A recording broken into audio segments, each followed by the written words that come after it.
Përshëndetje, shikues të Klan Kosovës, po takohemi këtu në ora 20 për të nisur edicionin qendror të lajmeve. Ju njoh me disa nga ngjarjet kryesore të ditës së sotme.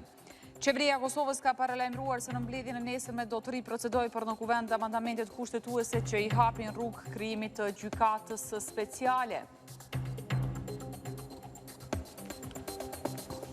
Slobodan Gavrić, që u kap me 13 kg eksploziv, u deklarua i pafajshëm në paraqitjen e tij të parë para gjykatës. Ai po pretendon se lëndën shpërthyese kishte për tregti e jo për sulme terroriste.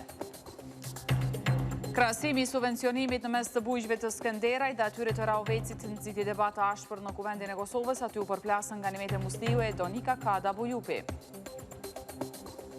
Këshilli Kombëtar për Investime ka diskutuar sot për prioritetet që duhet investuar në Kosovë, energjia dhe infrastruktura rrugore mbesin të preferuara edhe nga Bashkimi Evropian paratë të cilit do të harxhohen. Vullnetarë të shumë nga Kosova dhe vendet të ndryshme të botës janë bërë bashkë për rregullimin e pyllit të arrimeve në Badovc, e gjithë kjo nis po bëhet për 16 arrim që jetojnë në këtë vend.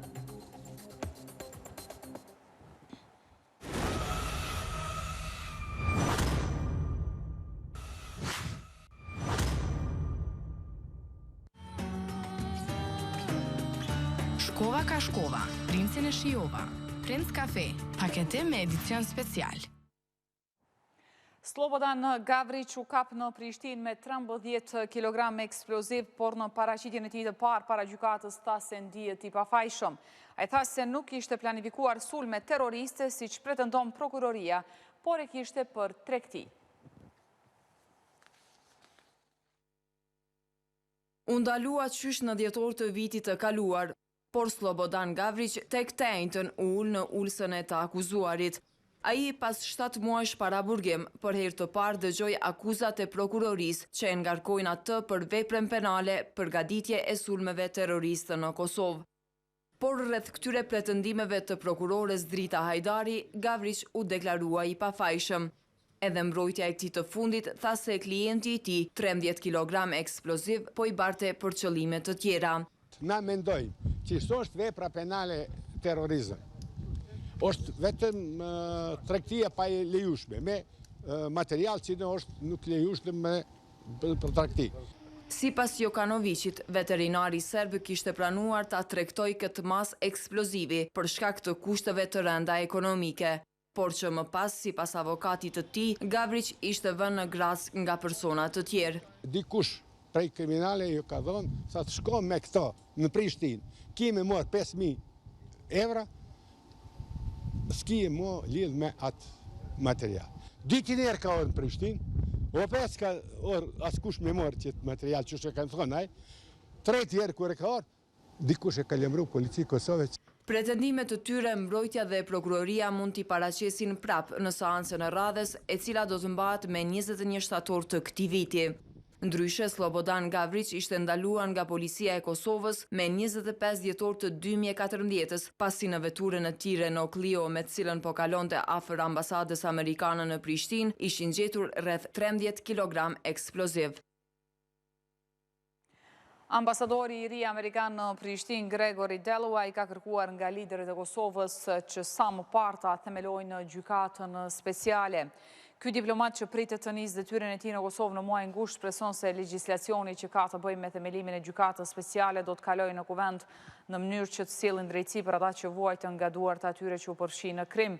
Sipas tij, dështimi për themeluar këtë gjykatë nga institucionet vendore si një zotim që ka Kosova i ka bërë komunitetit ndërkombëtar nënkupton që shumë gjëra të kthehen prapa. Delloway ka deklaruar se sa po të nisë punën në Prishtinë do të përqendrohet në 3 çështje të rëndësishme si forcimi i rendit dhe ligjit, përmirësimi i sigurisë dhe promovimi i zhvillimit ekonomik. Kësaj kërkeset amerikanit do t'i përgjigjen pozitivisht liderët e koalicionit qeveritar. Në mbledhjen e nesërme të qeverisë është paralajmëruar shqyrtimi dhe riprocedimi në kuvendin e Kosovës i propozim amandamenteve kushtetuese që kanë të bëjnë me formimin e dhomave të specializuara dhe zyren e prokurorit të specializuar, si dhe projekt ligjin për mbrojtjen juridike dhe mbështetjen financiare të personave të akuzuar potencial në proceset gjyqësore pranë dhomave të specializuara. Sipas komunikatës së qeverisë, riprocedimi në kuvend si dhe miratimi i këtyre amandamenteve kushtetuese nga ana e kuvendit është një hap me rëndësi të posaçme për Republikën e Kosovës në procesin e përmbushjes së obligimeve që shteti i Kosovës ka marrë ndaj partnerëve ndërkombëtar me rastin e aprovimit në kuvend me 2/3 e votave të deputetëve të letërkëmbimit të presidentës Jajaga me baroneshën Ashton vitin e kaluar. E kryeministri Sa Mustafa dhe zëvendësi i tij Hashim Thaçi u pan sot në kuvendin e Kosovës derisa ju përgjigjen pyetjeve që kishin deputetët për ta. Në kuvend u shfaq me goxha disponim. Mbase për shkakun se në seancën e së njëjtës kryeministri Sa Mustafa nuk do të përballej me më shumë se një pyetje parlamentare. Vetëm deputetja e AK-s Teuta Haxhiu i parashtroi një pyetje për mundësinë e krijimit të një aviokompanie shtetërore. Që të merë një hapa konkrete, dashnin e agendën e jurit, themelimin e një kompanie të përbashkët pse jo me 2 shtete, shteti tonë dhe shtetit të Republikës së Shqipërisë. E Mustafa me një herë ju përgjigj, duke thënë se nuk e ka ndërmend ta bëjë një gjë të tillë. Qeveria nuk e ka në atë sepse në procesin e zhvillimit ekonomik. Edhe zëvendësi i tij Hashim Thaçi, i cili po ashtu pa mirë me humor, mori pyetje vetëm nga një deputet. Kush e ka nënshkruar aplikimin e Republikës Kosovës në UNESCO? Edhe Thaçi i dha përgjigje të menjëhershme dedës. Natyrisht se këtë proces se ka udhëhequr Ministria e Jashtme me mbështetje plot dhe koordinim plot edhe me kryeministrin, qeverinë e Kosovës, presidencën dhe gjitha institucionet të vendit, parlamentin, komisionin për politikë të jashtme. Ministri i Punëve të Jashtme siguroi deputetët që ky proces ka shkuar në përputhje me ligjet e vendit. Kërkesa për antarësim në UNESCO është bërë plotësisht në përputhshmëri me Kushtetutën e Kosovës, me ligjet e Kosovës dhe përputhshmëri edhe me prezencën e mekanizmave ndërkombëtar në Kosovë. Në këtë seancë deputetët kanë zgjedhur edhe 4 anëtarë të bordit të RTK-s. Po ashtu është çurtuar edhe projekt ligji për letërnjoftimet. E debat më i ashpër në seancën e sotme është zhvilluar kur u bë krahasimi i subvencioneve në bujqësi në mes të Skenderajt dhe komunës Rahovecit. Ganimete Musliu e Donika Kadaj Bujupi ishin më të zëshmet. Shefi e ministrat e kabinetit qeveritar i zon vendet në kuvend, por aty nuk është ministri i bujqësisë Memli Krasniqi. Mungesa e tij e nervozoi shumë deputetin e AK-s, Donika Kada Bujupi, e cila kishte iniciuar një interpelancë ndaj tij rreth telashave që kanë qumshtarët. Qysh mundet me dalë në opinion edhe me thonë mu s'mi intereson, a ka treg për qumsht dhe s'mi intereson nuk është në domenin tim a shitet ajo qumshti. Përveç problemit me shitjen e qumshtit, Krasniqi do të duhej të përballej edhe me një tjetër çështje. Cilat janë parametrat me të cilët bujqit në Skenderaj në raport me bujqit në Rahovec kanë përfitu 10-1. Qëto përgjigje është dash sot me ardhë me na i dhonë ministri nderuar. Përmendja e Skenderajt në këtë situatë i nervozoi deputetët e PDK-s. Nuk mund të merren statistikat e një viti të abuzohet me to me serat e Skenderajt pa i krahasuar vreshtat e Rahovecit. Unë besoj që deputetja këto ka bo qëllimisht. Por edhe me mllëfosur u pa deputetja tjetër nga Skenderaj, Ganimete Musliu. Me kërkesja keni huq, nuk është kur gjë tragjika, me thonë kena huq me kërkesën se është dashur me bo ministrës tregtisë që është sot këtu dhe kemi me pranu dhe kemi me debatu pas një problem. Bilajo tha se komuna nga vjen ajo do të përfitojë edhe më shumë në të ardhmen. Po ta baj me dije ty edhe gjithë deputetëve tjerë dhe gjithë atyre që mendojnë si ti që ju ka vdek koha e izolimit të Skenderajt. Në vitin 2007 ajo periudhë ka vdek, prandaj zoti la shnosh. Në këtë debat nga ekzekutivi u përfshi ministrja e tregtisë dhe industrisë Hikmete Bajrami, por ajo foli rreth kërkesave që kanë qumshtarët. Ne si Ministria e Tregtisë dhe Industrisë nuk kemi ndenjur duar kryq që nga marrja e kërkesës nga shoqata e përpunuesve dhe prodhuesve të qumshtit kemi formuar grupin ndërministror, janë mbajtur disa takime deri me tani, jemi duke bërë verifikimin e statistikave. Kur mbaroi debati, Kada Bujupi e tërhoqi interpelancën nga rendi i ditës, duke thënë se një gjë të tillë do ta përsërisë në seancën e ardhshme të kuvendit. E në seancën e kuvendit është miratuar edhe ligji për digitalizimin e transmetimeve radiodifuzive. Ajo është miratuar, aprovuar me shumicë votash në kuvend, ndërsa në të janë përfshirë edhe 30 amandamente të Komisionit Funksional për Zhvillim Ekonomik. Kryetari i këtij komisioni, Muhamet Mustafa, i ka thënë Klanit se në finalizimin e ligjit janë përfshirë të gjitha grupet e interesit që preken me këtë ligj dhe se ky akt do të jetë një regulator i mirë në fushën e transmetuesve radiodifuziv. E sot umblot edhe Këshilli Kombëtar për Investime. Ministrat kosovar prioritet i dhanë energjetikës dhe infrastrukturës. Termocentralin Kosova A dhe Kosova B. Para atje Bashkimi Evropian, ndërsa ministrat kosovar duhet të bëjnë përgjedhjen e projekteve që duhet të financohen. Prandaj të njëjtën umblodh Këshilli Kombëtar për Investime për të nisur me hapat e nevojshëm. Ministri i Integrimeve Europiane Bekim Çollaku e ai Financave Abdullah Hoti, që udhëheqin këtë organizëm, thanë se do të koordinojnë procesin që sa më shpejt të fillojë realizimi i projekteve infrastrukturore në vend. Të gjitha projektet e dakorduar në kuadër të procesit të Berlinit janë projekte infrastrukturore të përmasave rajonale, pra kanë efekte rajonale. Si të tilla, financimi i tyre kërkon koordinim efikas të buxhetit kombëtar, grantet të donatorëve dhe kredive nga institucionet ndërkombëtare financiare. E kolegu i tij nga Financat Abdullah Hoti tha se parashihen që të kryen shumë investime në vend. Një mekanizëm që do të bëjë të mundur në implementimin e prioriteteve të qeverisë, sidomos duke pasur parasysh kufizimet buxhetore që kemi si qeveri, dhe tash kjo na krijon një kornizë 3 për investime kapitale për te rregullës fiskale që kemi me 2%, pra projekte që shkojnë deri në 30% të borxhit. Por i ngarkuari me punë nga zyra e Bashkimit Evropian Christoph Stock tha se prioritet do të jenë infrastruktura rrugore. Në veçanti ne jemi duke i shikuar projekte të mëdha investuese në transport, energji, mjedes dhe infrastrukturë sociale për të cilat është alokuar shuma prej 1.4 miliard eurove për periudhën 2014-2020 në kuadër të kornizës investuese për Ballkanin Perëndimor.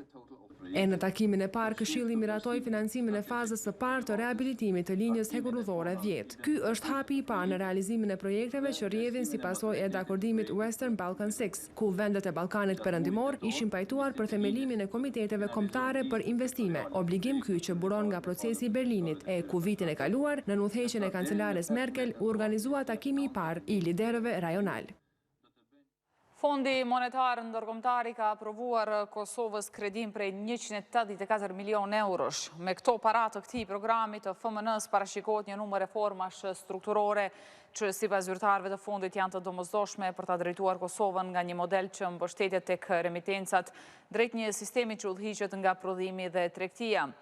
Programi do zgjas për një periudhë 22 mujore dhe përmes tij synohet të mbështeten politikat e qeverisë për reforma fiskale, financiare e strukturore.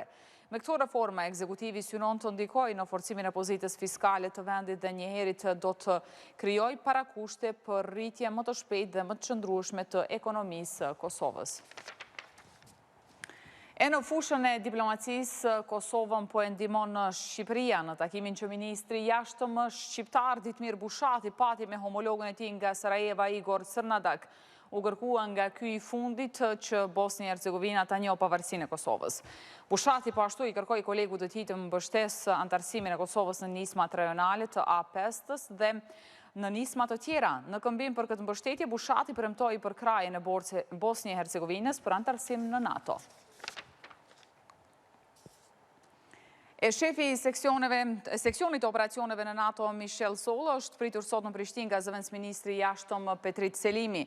Sipas njoftimit të Ministrisë së Punëve të Jashtme, Selimi e Solla për çështjet që kanë të bëjnë me sigurinë e vend dhe rajon kanë diskutuar, ndër të tjera edhe për transformimin e forcës së sigurisë së Kosovës në forcat armatosura të Kosovës, por edhe për çështjet e tjera politike me rëndësi për vendin. Shefi i seksionit të operacioneve në NATO shprehur se Aleanca Veriatlantike mbetet e përkushtuar që të mbështesë Kosovën në konsolidimin e më temë të stabilitetit dhe të sigurisë. Ndonë se kanë galuar 4 ditë nga gjuajtja në qendrën klinike universitare të Kosovës, policia ende nuk din se kush shtiu me armë. E sot lehonat që ishin të pranishme në dhomë kur u shkrepën plumbat, folën për tmerrin që përjetuan nga thyerja e xhamave.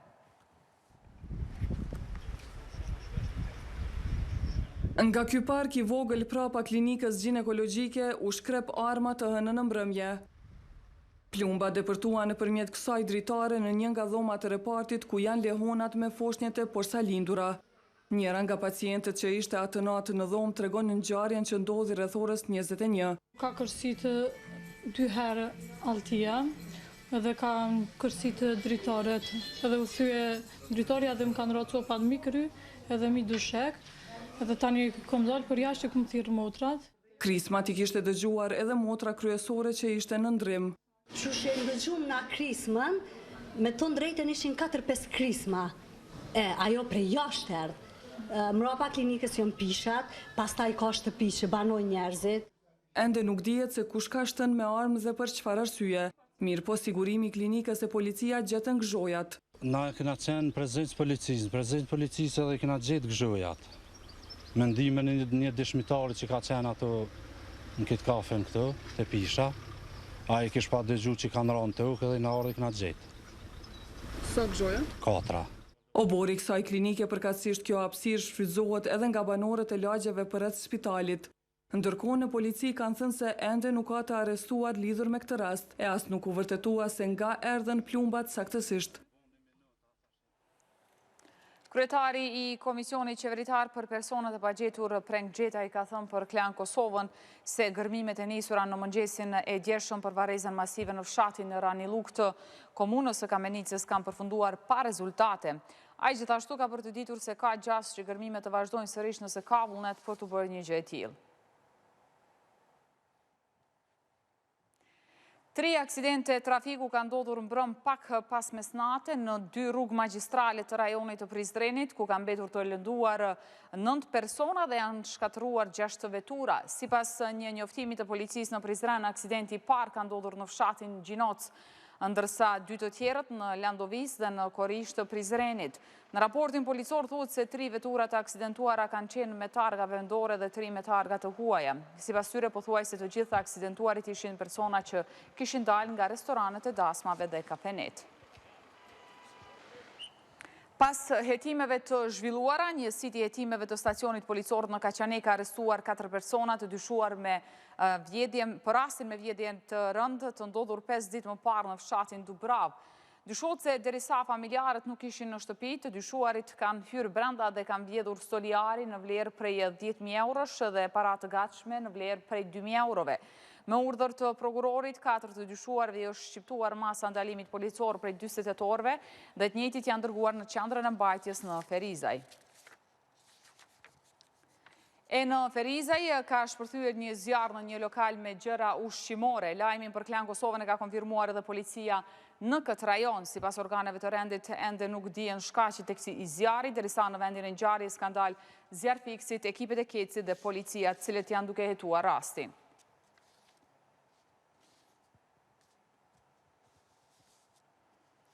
Ndërkohë, punëtorët e Kecit dhe Keskos nga sot do t'jenë më të sigur gjatë rasteve të shkyqjes nga rrjeti elektrik për gjithë ata të cilët nuk paguajnë faturat e energjisë. Krejt kjo pas nënshkrimit të marrëveshjes së mirëkuptimit mes të policisë dhe Kecit. Sipas një komunikate për medje thuhet se marrëveshja parasheh asistimin e policisë në aktivitetet të shkyqjes për rastet që paraqesin rrezikshmëri për Kec dhe Keskos si dhe publikun, duke respektuar procedurat, kompetencat dhe autorizimet që dalin nga ligjet e vendit.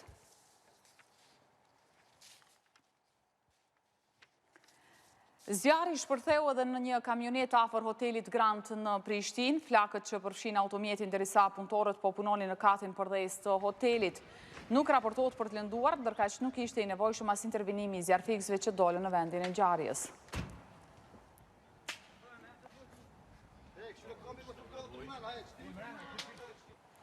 Vazhdojmë me lajmet të tjera. Grupi i këshilltarëve të Lidhjes Demokratike të Kosovës në Kuvendin e Prishtinës ka theksuar se Shpenda Meti nuk është duke përfillur planin e Kuvendit Komunal nga që deri tani, siç thot LDK-ja, nuk është mbajtur mbledhja e Kuvendit. Ky grup konsideron se kreu i Prishtinës, Shpenda Meti, ka obligim që të nxjerrë para Kuvendit raportin e auditorit të përgjithshëm dhe raportin 6 mujor të punës, gjë që thuhet se nuk është bërë. Ata i kanë bërë thirrje të parit Prishtinës që ta bëjë publik raportin e punës për periudhën 6 mujore të vitit 2015. Shkojmë tani në Obileq, atje banorët e një fshati u azu në dyert komunarëve duke protestuar rreth një vendimi komunal. Janë të vendosur në kërkesat e tyre. Ose dhe të pagun që shduhet, ose dhe të na i merë puntur, ose që atë shkemi lokët të një. Këta banor të shqipitullës së Obiliqit nuk janë duke u pajtuar me një vendim të komunës, që u andalon mbartjen e tokave në emrin e tyre. E për të kundërshtuar këtë vendim, zgjodhen të protestojnë në oborrin e komunës. Fshati Shqipitull hynë në zonë katastrale për interesat posaçme të ekspropriimit nga Keku.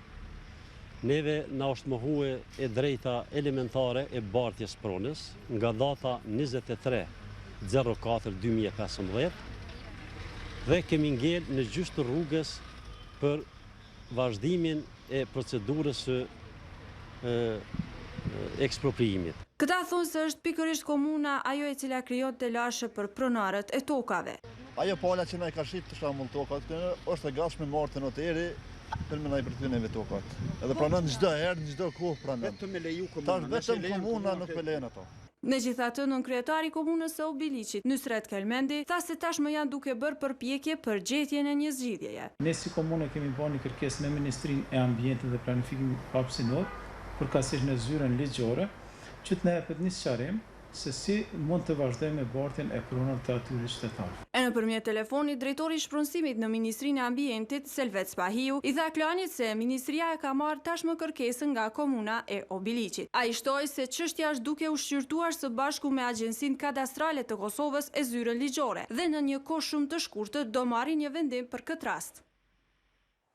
Duket se Kosovës do t'i vështirësohet rruga drejt organizatës më të madhe botërore atë të OKB-s. Në fakt ish presidenti serb Boris Tadić pritet i bashkohet garës për postën e sekretarit të përgjithshëm të organizatës së Kombeve të Bashkuara, shkruan në Večernji Novosti. Sipas kësaj të përditshme beogradase, lideri i SDS-s tashmë ka filluar lobimin tek shtetet e fuqishme botërore për kandidaturën e tij, ku së fundi ka kërkuar edhe zyrtarisht mbështetjen e shtetit të Francës. Ditë më parë, ministri i jashtëm francez Laurent Fabius u takua me paraardhësin e tij Filip Duz-Blazdi, cili shoqërohej nga Božidar Đelić, ish zëvendës kryeministri i Serbisë. Blazdi ka njoftuar pasardhësin e tij se ish presidenti i Serbisë Boris Tadić synon që të pasojë kreun në OKB-s Ban Ki-moon, ndërsa kërkojnë ndihmë edhe nga Parizi zyrtar. Por Tadić nuk është i vetmi politikan serb që synon karrigën e të parit të OKB-s, pasi vitin e kaluar kandidaturën e tij e ka shpallur edhe ish ministri i jashtëm serb Vuk Jeremić. Shumë ndërkombëtar të rinj, por edhe disa kosovar kanë marrë pjesë sot në një aksion në fshatin e Arinjve në Badovc. Aty u zhvilluan disa aktivitete. Punën e nisën për të ndërtuar një shtëpis për vizitorët. Më pas, vazhduan aktivitetet në pjesën tjetër në pyllin e Arinjeve në Badovc. Vullnetarët nga Kosova e shtetet e ndryshme të botës do të punojnë këtu për 2 ditë me radhë. E brenda, francezja Romain France u mor me përgatitjen e drekës. Po gatuaj për të gjetë një recept nga Franca, pasi unë jam pjesë e ekipit të gatimit. Të gjithë këta vullnetar nga shtetet e ndryshme të botës e ka një qëllim të përbashkët. Vullnetarë vinë prej vendeve të ndryshme, ka prej Francës, Spanjës, Gjermanisë, Polonisë, Belgjikës, gjithashtu edhe të Kosovës.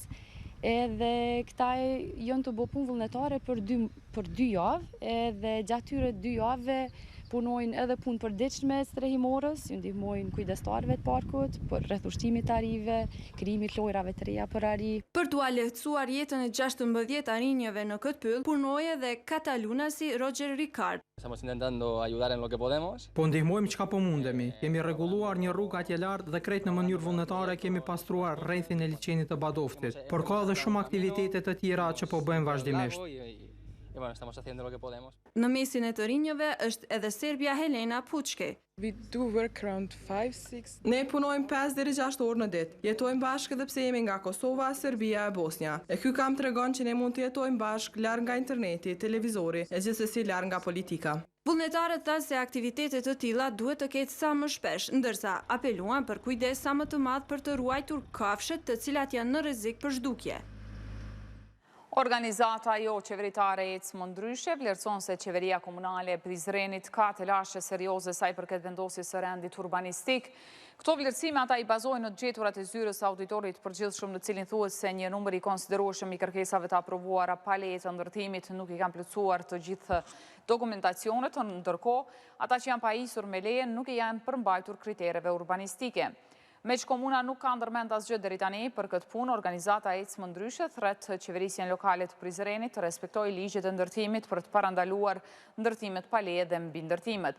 Rekomandimi që jep ZAP është se kryetari i komunës duhet sigurojë që një numër i mjaftueshëm i stafit të shkatës është angazhuar në drejtorinë e urbanizmit dhe me kohë trajton të gjitha aplikacionet pa leje ndërtimi.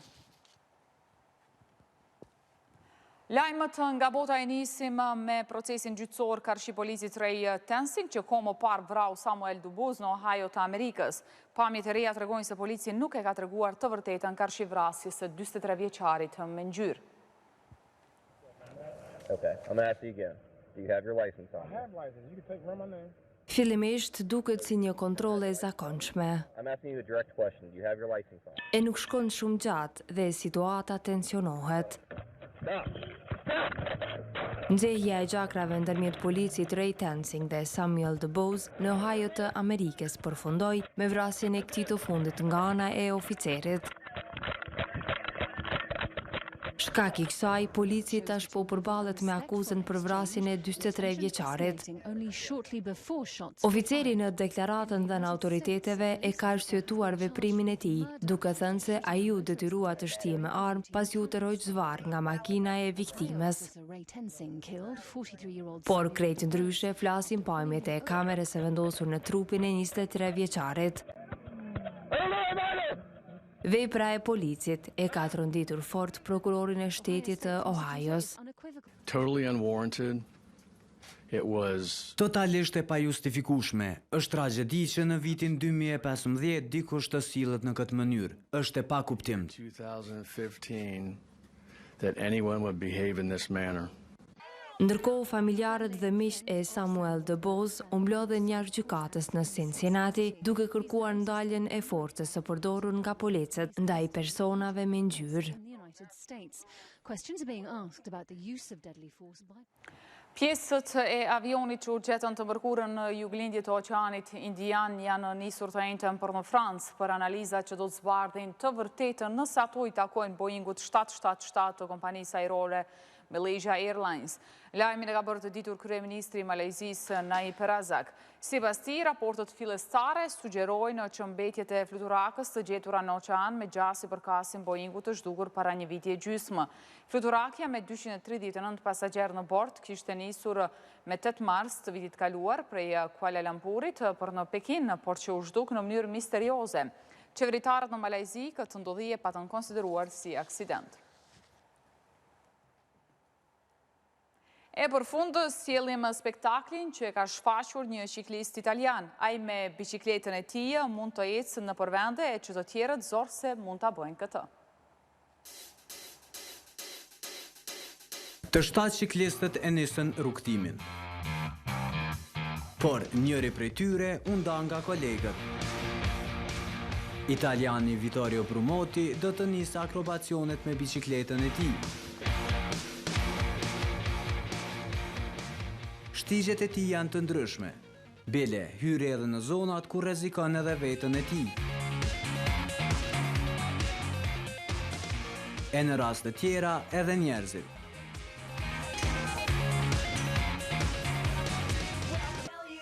Por në secilën prej tyre, i riu italian i adoli pa vështërsi e pa pengesa.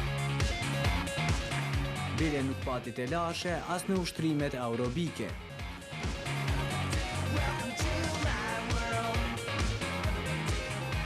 Më pas, kaloi në për një pishin për të marrë udhë drejt maleve të larta malore.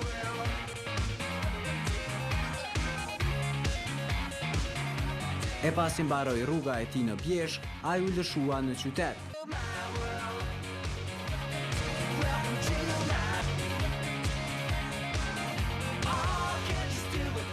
Tani radha ishte që ai të bëj akrobacione mbi pullazet e shtëpive.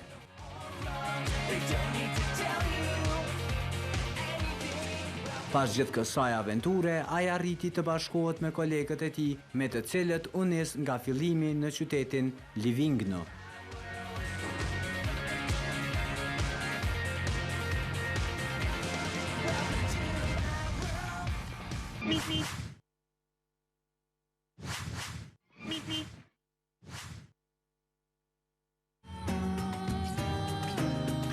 Shkova ka shkova, princin e shijova. Princ Cafe, paketim me edicion special. Kemi arë kështu tek fundi këtij edicioni, kujtojmë edhe njerë disa nga ngjarjet kryesore. Qeveria e Kosovës ka paralajmëruar se në mbledhjen e nesërme do të riprocedojë për në kuvend amandamentet kushtetuese që i hapin rrugë krijimit të gjykatës speciale. Slobodan Gavrić, që u kap me 13 kg eksploziv, është deklaruar i pafajshëm në paraqitjen e tij të parë para gjykatës. Ai po pretendon se lëndën shpërthyese kishte për tregti e jo për sulme terroriste. Kjo ishte e tëra e këtij edicioni, ju pres sërish në 22:30. Mirëmbëjtje.